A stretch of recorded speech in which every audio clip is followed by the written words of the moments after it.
لازم تفهم أن راحتك في اختيار الله ماشي في اختيارك أنت، لأنك أنت كي تختار راح تظلم نفسك. يقول العلماء لو أطلعنا الله على القدر ربي وكان يكشف لنا القضاء والقدر لاخترنا الواقع. شفت الواقع هو الذي اختاره الخضر مع موسى 3 أنواع تاع القدر. ورانا هذوك الناس كانوا يمشوا في سفينة وحنا تصرانا لينا، كانوا يمشوا في سفينة، الخضر دخل وخرق السفينة وموسى قال له علا تخسر في السفينة تاع الناس داروا فينا الخير. ماذا قال له الخضر؟ قال له أنا عارف اش راني نعمل، لأن الخضر هو إنسان يمثل لنا القدر ماش عارفين واش راح يصرى. على 10 دقائق دركا احنا والله ما عارفين واش راح يصرى، دقيقة ما على بالناش واش راح يصرى.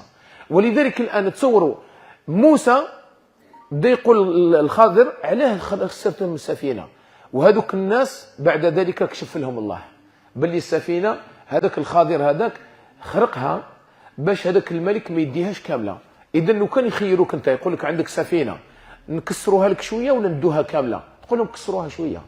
إذا هما الآن هذوك الناس كي كان يخرق فيها الخضر كيما احنا كيصرى لك القدر أنت تقول وعلاه ربي دار لي هذه الحاجة. وهي دير في بالك باللي راهو ربي أحيانا يجيب لك ضربة باش ما تديش الضربة اللي أكبر منها.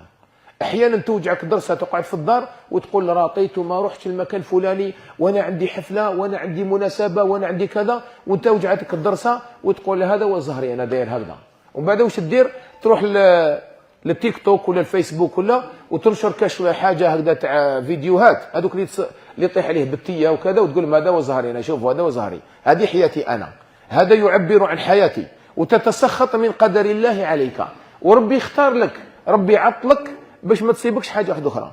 وهذه احيانا دائما تقول الحمد لله على كل حال، انت ماكش عارف واش كان راح يصيبك. كيما هذاك الغلام اللي قتلوا الخضر والديه درك مازالهم يبكوا، لو كانوا محيين درك مازالهم يبكوا ما على بالهمش واش كاين. بصح هو كان هذاك الولد الصغير هذاك كان راح يكبر وكان راح يلزم والديه على الكفر، يرهقهما طغيانا وكفرا. الان تصوروا شحال من حاجه احنا كان راح يجي شر وربي يدفعه انت ما على بالكش. اذا انت لا تعلم. ربي قال وعسى أن تكرهوا شيئا وهو خير لكم وعسى أن تحبوا شيئا وهو شر لكم والله يعلم وأنتم لا تعلمون. والله ما نعرف حاجة حياتك كامل وانت تقول أنا قافز وأنا ذكي عندي تجربة أنا سافرت أنا مرحي أنا نعرف، ولو ما تعرف أنت إنسان ضعيف ماكش عارف شرح يصرى لك. قال النبي عليه الصلاة والسلام ولو كنت أعلم الغيب لاستكثرت من الخير. الرسول عليه الصلاة والسلام ما يعرفش الغيب إلا فيما أطلعه الله عليه من الأخبار.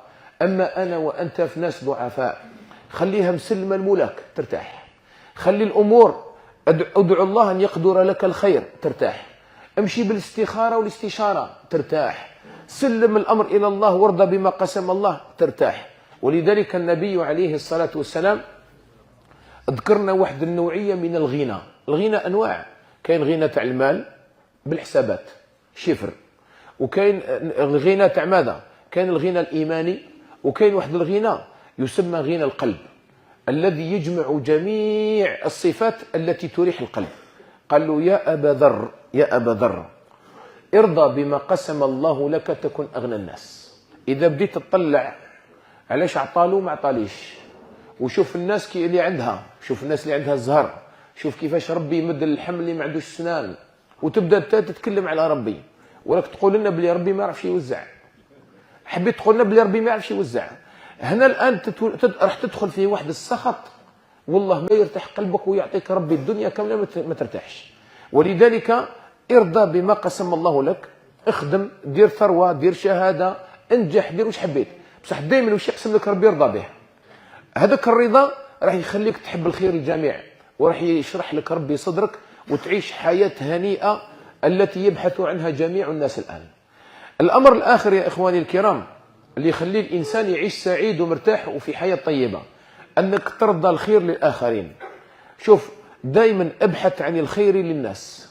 قال النبي عليه الصلاة والسلام أفضل الناس عند الله أنفعهم للناس، أحب الناس إلى الله أنفعهم للناس. لما تكون إنسان تحب الخير للآخرين سيقذف الله في قلبك خيرا. ولذلك سئل أحد الصالحين قالوا له ما سر سعادتك؟ قال والله ما نمت ليلة وفي قلبي مثقال ذرة غل على إنسان. يعني دائما ما عنديش غل على انسان. كاين واحد الناس مرتاحين يحط راسه يرقد، ما عندوش مشكل، ما عندوش حتى مشكله من انسان، لا يحمل في قلبه غلا على انسان. الله ترجم له هذا الامر في ايه: ربنا لا تزغ قلوبنا بعد إذ هديتنا والذين جاءوا من بعدهم يقولون ربنا اغفر لنا ولإخواننا الذين سبقونا بالإيمان ولا تجعل في قلوبنا غلا للذين آمنوا ربنا إنك رؤوف رحيم. يعني احنا دائما نسأل الله أن لا يجعل في قلبنا غلا على إنسان مؤمن، دائما ترتاح، والله ترتاح. كاين ناس عذبوا، تعذب في حياته، تعذب من اللي زاد هو حاكم ماذا؟ طريق تاع قابيل شفتوا قابيل وهابيل. قابيل على قتل خوه، كاش ما داروا دراهم ما دالوش، كاش ما نقصلوا من رزقه ما نقصلوش، حسدا وخلاص، حسدا. بصح النتيجه واش كانت؟ جرم كبير. قالوا هذا قدم قربان وهذا قدم قربان، قدموا حاجه يتقربوا بها الى الله. ربي يتقبل من واحد وما تقبلش من واحد، واحد يسالوا ربي يتقبل ولا ماشي ربي؟ ياك ربي. كاش واحد يسال ربي يقول له علاش تقبلت من فلان ولا ما تقبلتش من فلان. الاخر قال له علاش ربي يتقبل منك وانا ما تقبلش مني؟ قالوا انما يتقبل الله من المتقين. قالوا لا راك حاب تكون كيما انا، سقم قلبك وكون انسان متقي، ربي عز وجل يتقبل منك عادي، مش مشكله، ورحمه ربي واسعه وندخلوا كامل الجنه مش مشكله. فقال له لاقتلنك.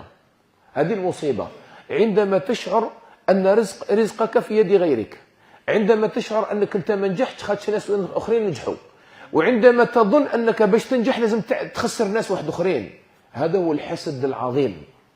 فقتله قتله ظلما وزورا، قتل خوه من أبيه وأمه على الصحيح. ومن بعد وصلت العقوبة بل إلى يومنا هذا وإلى قيام الساعة أي إنسان يقتل إنسان آخر ظلما وزورا، هذاك قابيل راح يدي معه الإثم لدرك، يدي معه الإثم. ما من نفس، قال النبي عليه الصلاة والسلام، ما من نفس تقتل هدرا إلا ولابن آدم الأول، القاتل الأول، وزره عليها إلى يوم الدين. إلى يوم الدين هو ذكر أي قتل، جريمة قتل راح يدي منها هو الإثم تاعها، لأنه هو أول من سن القتل. كاين ناس بزاف يتشبهوا القابيل، كاين بزاف ناس أم حابين ينجحوا بإطاحة الآخرين. علاش يا أخي؟ تقدر أنت تنجح وهذاك ينجح وأنا ننجح وننجحوا كامل، علاش راك حاب ديرها غير واحد ينجح برك؟ علاش لازم تسحر فلان باش تربح أنت؟ علاش لازمك حاب تخسر فلان باش تنجح أنت؟ علاش راك حاب تطلق فلان باش تتزوج أنت؟ علاش راك حاب تتبع الآخرين؟ علاه؟ لماذا؟ راح تتعب، والله راح تتعب، لأنك الطريق اللي سلكته ماشي طريق الخير. والأمر الآخر اللي يخليك تعيش حياة سعيدة أن تعيش مؤمنا دائما متعاملا مع كل الأقدار. قال الرسول صلى الله عليه وسلم، وهذه جائزة خاصة بالمسلم فقط، قال عجبا لأمر المؤمن إن أمره كله له خير. شوف الآن نحن نقول له يا رسول الله عليه الصلاة والسلام فهمنا غير بالعقل، راك تقولنا إن أمره كله له خير. السيد يمشي يضرب طوموبيل خير، قال لنا كلش خير. كيفاش خير؟ قال إن أصابته ضراء صبر فكان خير له، وإن أصابته سراء شكر فكان خير له. هذه قاعدة فن التعامل مع الواقع. كي تصيبك حاجة ما تبداش تندب ولا تأسوا على ما فاتكم، ما تبداش تقول لي كان قلت لك ما نروحوش منها، خلاص تفرط. أنت البطولة تاعك أنك تتعايش مع الواقع. دوكا الآن حنا صار لنا مشكل، أنا وأنت وهذا رانا نمشيو في سيارة وتكريفات الرودة وضربنا طلة ما كاش رود سكور، ما عندناش باش نبدلو. اتصور حنا أيهم أحسن دوك، نروحوا نلقاو حل، نشوفوا كش ما نتصلوا، ندعيو ربي نشوفوا كش ما نلقاو حل كيفاش نسلكوا حوالنا ونخرجوا من هذا الطريق، ولا نبداو ندوروا على شوفور. يا ولدي كيفاش تمشي بلا رود سكور؟ يا راجل كيفاه ما جبتش رود سكور؟ انت كاش واحد ما يجيبش رود سكور معاه؟ خلاص دوك الواقع تاعك انك تحل مشكل. هذه مشكلتنا، على بالك تعذبنا نفسيا. احنا الاصل اننا ناخذ احتياطاتنا، نجيبوا رود سكور معليش، بصح وما جابش وتفرط، واش نديروا؟ خلاص قدر الله وما شاء فعل. نديروا الحل وهو ياخذها درس، مش مشكله. هكذا تتفنن مع المعامله تاعك، ما تبداش تقول يا ليتني ويا ليتني. لأن الأمراض النفسية اللي صابتنا اليوم كلها من كلمة يا ليتني. ربي قال لنا ولا تأسوا على ما فاتكم. خلاص ما تقولش لو كان ولو كان ولو كان، ولو كان أنا ما تزوجت مع هذه، ولو كان أنا ما تزوجت مع هذا، ولو كان أنا ما كذا. حتى ولات الأمهات يدعيوا على أولادهم يقولوا كان غير ما جبتوش، وكان غير ما جبتش الدراري. خلاص لو كان تفتح باب الشيطان، راح تدخل في مضايقات نفسية، راح يتحكم فيك الشيطان. أي حاجة توقع لك تعامل معها الآن. كيف تتعامل معها؟ إذا جت حاجة تاع فرح، ونسأل الله يديم علينا وعليكم الفرح. إذا جت حاجة تاع بشرى وتاع خير، ليبلوني أأشكر أم أكفر. سليمان عليه السلام أعطاك ربي الخير، قال أنا اليوم عرسي، قال أنا شريت سيارة، قال أنا بشروني أعطوني هدية، قال أنا نجحت في مشروع، قال درت صفقة ونجحت فيها، قال أنا زاد عندي مزيود. هذه عبارة عن بشريات نتاع الخير. حاجة زادت لك في خيرك، زادت لك في الذرية، زادت لك في المال، زادت لك في الصحة. هنا ربي عز وجل يبلو فيك، تشكر ولا تكفر؟ روح دير لنا حفلة تاع رقص، وش راح دير؟ تضربها بسكرة تاع الفرحة؟ وش راح دير الآن؟ وش راح تعمل؟ عطاك ربي المال هذاك راح تصرفه في الفساد؟ عطاك ربي سيارة من عليك راح دير لها لي باف كبار وتمشي ودير الغناء وتشطح بها؟ وش راح دير؟ تعمر فيها الناس تاع الفساد؟ وش راح دير بالصحة ديالك؟ وش راح دير بها؟ راح تحقر بها؟ هذه كلها أمور وش تستعمل في الخير ولا في الشر. هنا أنت الآن في مدرسة وراك في امتحان. نفس الشيء ونبلوكم بالشر والخير فتنة. يقدر ربي عز وجل ينزل على الإنسان مصيبة، يكون قاعد يقول له وليدك مات، يكون قاعد يجي نسأل الله السلامة والعافية، حادث أي حاجة، مرض كذا. الآن أنت التعامل ما تبقاش تقول يا ربي وعلى هنايا، على غير فيا هنايا. يا كاين ناس راهم كثر مني، كاين ناس راهم حياتهم كاع يديروا ما درت لهم والو، وانا واش درت؟ حركت الجوامع. هذا الكلام هذا واش هو؟ كفر. هنا انت راح تخسر الدنيا والاخره. انت ديت المصيبه، لازم تعاود تستثمرها. فان اصابته ضراء صبر فكان خيرا له. وشنو هو الصبر يا اخواني الكرام؟ هو الرضا مع حسن التعامل. الصبر مش تبقاش حابس.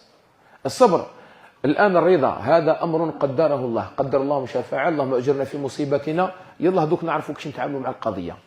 لازم نتعاملوا مع القضية، معاملة مع القضية. إذا مرض إنسان يروح يعالج ويدعو الله بالشفاء.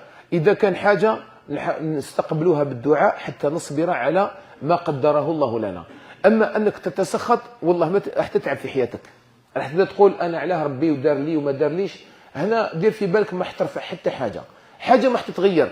التغير هو في ماذا؟ أنك ترضى بما قسم الله لك وتواصل الحياة وتبحث عن الحلول وتتعايش مع المشكل الذي أنت فيه الآن.